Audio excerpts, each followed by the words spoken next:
My name is David Ondieki. I come from Yanjol Tea Buying Center, Yanjol Factory.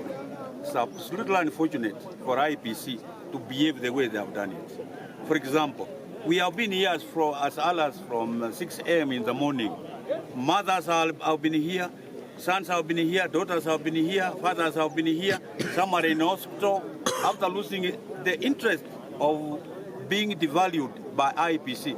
The questions that we have at the moment are two. One, how come that we fought on Saturday and yet there are those who worship on Saturday? It is as if this is a calculated move to frustrate certain areas where probably the Seventh-day Adventists are the dominant. That is a question to be answered. A second question, it is that we are voting tomorrow. How sure are we that after they have failed today, tomorrow they can't fail? Are we sure the elections will be fair and free? If so, then we want to advise them. Let nobody mess up with the elections because the farmers are set.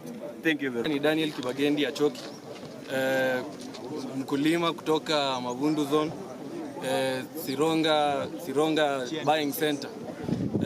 Tuko very disappointed and we have only two words to explain this to the responsible parties: incompetence and accountability.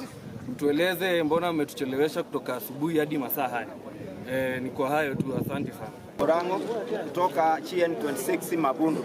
Tuliamka saa 11 asubuhi kungojea hii uchaguzi, lakini wametufrustrate sana kwa sababu kuna wamama wameongoja mpaka saa hii ndio wameambiwa oral in vain, uchaguzi itakuwa kesho. Tunashangaa sana kwa sababu kesho ni kanisani. Watu wataacha kanisa waende uchaguzi.